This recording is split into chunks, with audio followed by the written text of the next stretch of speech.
कल Mumbai versus GT के बाद बहुत बड़ा फेरबदल हो गया और पॉइंट्स टेबल में एकदम टॉप वाली टीम नीचे हो गई, नीचे वाली टॉप में पहुंच गई। बात करते हैं, कल शानदार जीत हुई है गुजरात की, लेकिन कल का एक थ्रिलर ड्रामा था। मुंबई इंडियंस ने बखूबी दम लगाया, 3 बार बारिश हुई और 3 बार बारिश के बाद डीलेस मेथड 3 बार हुआ और मैच का नतीजा रात को 12:30 बजे निकला। गजब का मैच था, इसमें कोई दो राय नहीं है, गजब की पिक्चर थी। लेकिन फिर होता है क्या, एक ओवर में 15 रन चाहिए थे और 15 रन आसानी से बना लेती है गुजरात और गुजरात जीत जाती है डीएलएस मेथड के 3 विकेट्स के शानदार जीत के साथ। लेकिन पॉइंट्स टेबल में बात करें, गुजरात नंबर 1 पर पहुंच चुकी है और सबसे बड़ी बात है गुजरात का प्लेऑफ तकरीबन पक्का हो चुका है। दूसरे नंबर पर पहुंच चुकी है आरसीबी, ये सबसे बड़ी बात है। दूसरे नंबर पर आरसीबी है 16 पॉइंट के साथ। तीसरे नंबर पे है पंजाब 15 पॉइंट के साथ। ये सबसे बड़ी बात है कि पंजाब भी मतलब बैक टू बैक नीचे है, लेकिन मुंबई इंडियंस जो नंबर 2 पर थी अब खिसक के पहुंच जाती है नंबर 4 पर। मुंबई इंडियंस को अब 2 मुकाबले जीतने हैं, लेकिन दोनों ही मुकाबले रहते हैं, दोनों मुकाबले ही जीतने पड़ेंगे।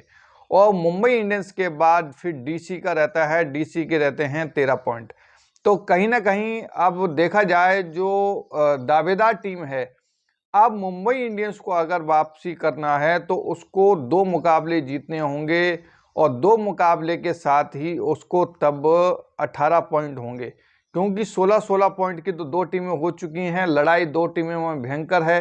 पंजाब एक मैच जीतती है तो 17 पॉइंट हो जाते हैं और 17 पॉइंट के साथ पंजाब फिर नंबर 1-2 पे हो जाएगी, यानी कि 3 टीमें आपको कंफर्म नजर आती हो रही। अब जो लड़ाई है वो लड़ाई है डीसी की, क्योंकि डीसी को लगातार अब 3 मुकाबले जीतने पड़ेंगे और ये मुकाबला बड़े अहम होंगे, क्योंकि डीसी के अभी 12 पॉइंट हैं और 3 मुकाबले का मतलब ये है कि उसको अगर 16 पॉइंट चाहिए तो तीनों जीतने होंगे और 18 पॉइंट के साथ नंबर 1 पे हो जाएगी। लेकिन 2 मुकाबले तो जीतना बहुत जरूरी है। अब डीसी के बाद अगर हम बात करें केकेआर के 11 पॉइंट हैं, फिर उसके बाद केकेआर के बाद आपका एलएसजी है। एलएसजी ये टीमों का रन रेट और ऐसा नहीं लग रहा कि अब ये फॉर्म में वापसी कर पाएंगे, क्योंकि 11-11 मैच हो चुके हैं और इनके पॉइंट लगातार सारे मैच जीतने होंगे, जो इम्पॉसिबल है।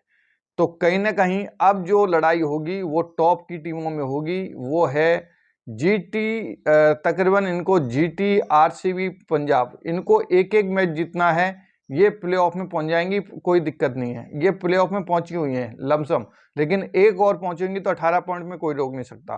फिर उसके बाद जो लड़ाई है 3 टीमों में वो है Mumbai Indians, DC, KKR, LSG.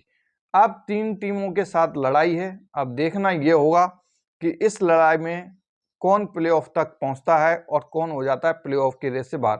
अब जो मुकाबले जीतने हैं वो अब मुकाबले 3 में से किसी को 2, किसी को 3, किसी को 1 जीतना है। तो ये प्लेऑफ का सिनेरियो है। तो देखते हैं आने वाले समय में क्या होता है। जय हिंद, जय भारत।